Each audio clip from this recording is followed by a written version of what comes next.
What's going on, guys? Welcome to Everything Always. My name's Michael Roman. The very first video I ever did on this channel and over a year ago was on Adam Warlock and how important he is to Infinity War and the Infinity Gauntlet storylines. Why I thought there was no way they were going to do what we thought then was an Infinity War Part 1 and 2 and not include him. Now, we've all seen Infinity War at this point, and obviously Adam Warlock was nowhere to be found, but the most recent release from Marvel, an art book to be specific, seems to tease Adam Warlock's involvement in Avengers Endgame, and there are a lot of reasons, mostly comic book precedent, why his involvement is super important. Now, obviously, they've decided to take a different route, but it doesn't mean that he's not going to be included in some way, and his presence inside an Avengers Endgame art book seems to say so. We're going to break down where the book is, what's going on. If you could, first grab the subscribe button. We're giving away 2 PlayStation 4 Pros, as well as tickets to go see Avengers Endgame in IMAX and some other awesome Marvel stuff. All you have to do, hit the subscribe button, then hit the notification bell, leave a like and a comment on this video, and if you want, stick around to the end of the video. I'll get into all the giveaway stuff again there. Also, I just released a brand new song down in the description in the comments. I know it might not be for everybody, but if you dig indie rock or you want to support me or you're just curious, click the link below. I'd sincerely appreciate it. Now, as I said in the prologue to this video, Adam Warlock, in the comics that is super important to the Infinity War and Infinity Gauntlet saga. He's part of the main duality that forms the storyline with Thanos, and without him, that story would be missing a key character. Now, obviously, in the movies, they're not doing exactly what happens in the comic books, and that's okay, but a lot of diehards will tell you it's very disappointing not to see Adam Warlock involved in this story. Well, wait just a sec. If you go to Google Chrome and you look up Avengers Endgame Birth, Movies, Death, yeah, I'll hand it to you. It's a weird title, and specifically the one that's being hosted on the site for Forbidden Planet, because, hey, free advertisement for them, but they're hosting pictures from the book. This is a Marvel official book, Birth, Movies, Death, Avengers Endgame. You can see this is clearly post-Infinity War, as some of the characters that were dusted are already turning to dust post-snap, and it does include Captain Marvel on the cover, both things indicating this is an Avengers Endgame book. It's also set to release officially the date that it releases in the US. Yes, there are showings on Thursday the 25th, the night before it comes out. I'm sure a lot of you have your tickets for that night. The reason we specifically go to this site is they're hosting photos from the book, and you can clearly see here's a shot directly from the trailer. So again, this is Avengers Endgame book, and the last shot in this book is Adam Warlock, the Golden Child. Obviously, the post-credit scene from Guardians of the Galaxy 2, this still shot of his cocoon. Now, why this would be in an Avengers Endgame book is extremely interesting to me, and as I said, one of the first videos I ever did at the channel was on the importance of having Adam Warlock in an Infinity Saga. And here we are in the second part of it, with only having seen about 8 to 10 minutes of a 3-hour movie. Now, is Adam Warlock going to show up and be the main character? Probably not.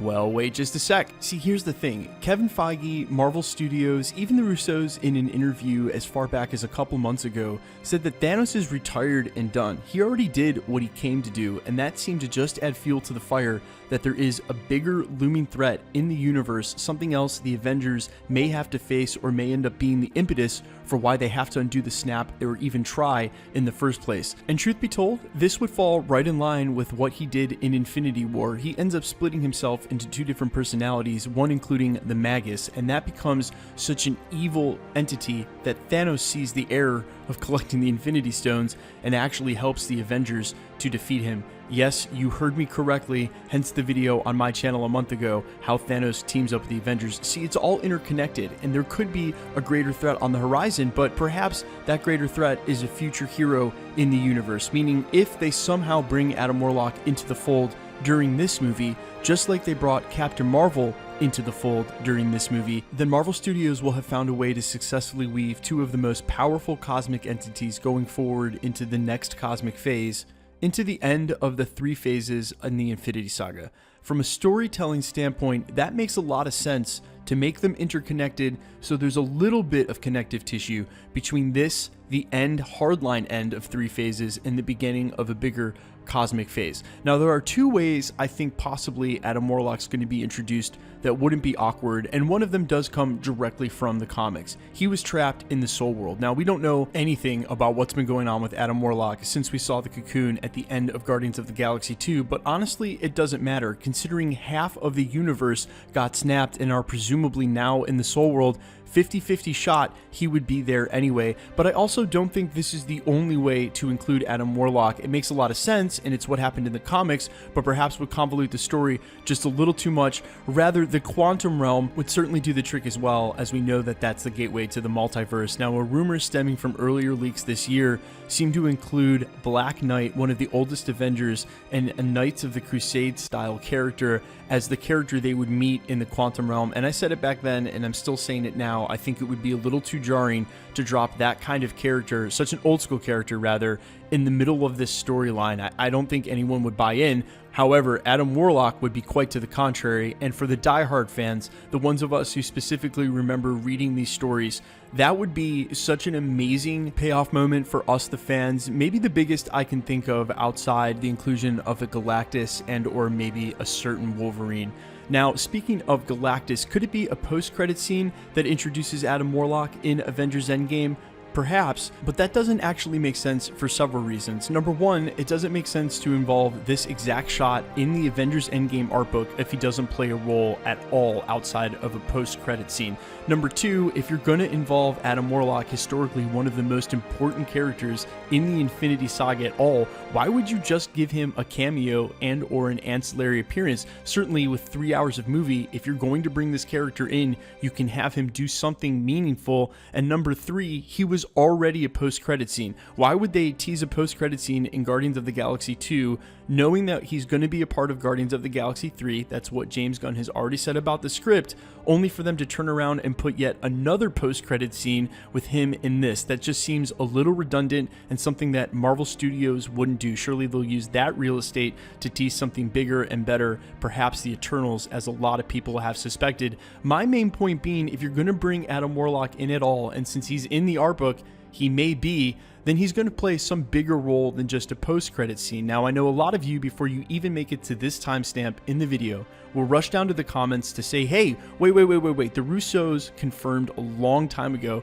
that Adam Warlock wasn't in this movie. Oh, the Russos did? You mean the same Russos that said that Endgame wasn't the title, emphatically, and said that actually the title hadn't been guessed and that it wasn't any dialogue, only to find out that the title was dialogue in 2 different movies and had been planned for a long time? Basically, that is to say, the Russos and everyone at Marvel Studios have no problem trolling everybody and or flat out lying about the movie when it suits them in interviews to not give anything away.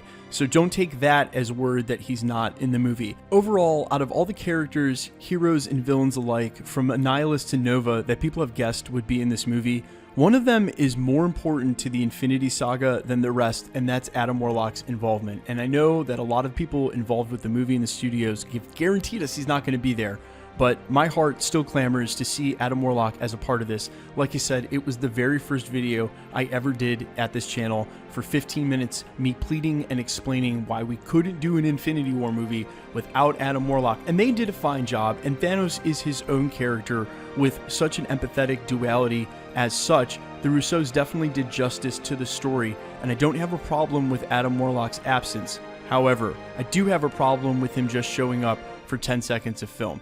So my charge to Marvel Studios, guys, if you bring in Adam Warlock, you better bring him in for real or don't bring him in at all. And that's really all I have to say about that. Guys, let me know what you think in the comments. Is Adam Warlock one of the people that you've been hoping would show up in this movie? Did you also know about this art book? Have you heard of this? Have you seen it anywhere else? Surely we're going to see some new characters in this movie. It's 3 hours of movie, guys. There's going to be new characters in this. And is Adam Warlock specifically one that you want to see? And quickly, let's get into the giveaway stuff before I let you go. All right, we're giving away 2 PlayStation 4 Pros at the 300 and 400,000 subscriber mark. The way we've been going, hopefully we'll hit 300,000 right around the release of Avengers Endgame, and it'll be an awesome celebration. Yay. Also, it's my channel and I can do what I want, and if we're super close, perhaps I'll just give it away right on Endgame if we haven't gotten there yet. Wink, wink. Also, we're giving away tickets to go see Avengers Endgame every Wednesday, that's tomorrow, and Friday leading up to Avengers Endgame release.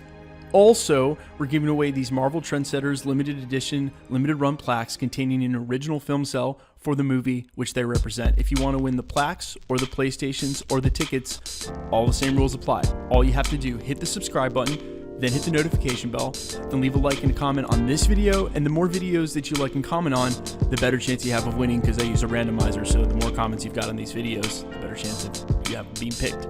Also, I just put out a brand new song. I linked it in the description and the comments below. It'll be live on all platforms like Spotify, iTunes, etc. on Friday. That's April 12th, so in just a couple days. But for right now, if you want to stream it, it's below. I realize, like I said, different types of music for different folks. It might not be your thing, and that's cool too. But you'd still be supporting me just giving it a stream. I'd sincerely appreciate it. Thanks for checking out Everything Always, guys. My name is Michael Roman. Stick around. We'll be posting again real soon.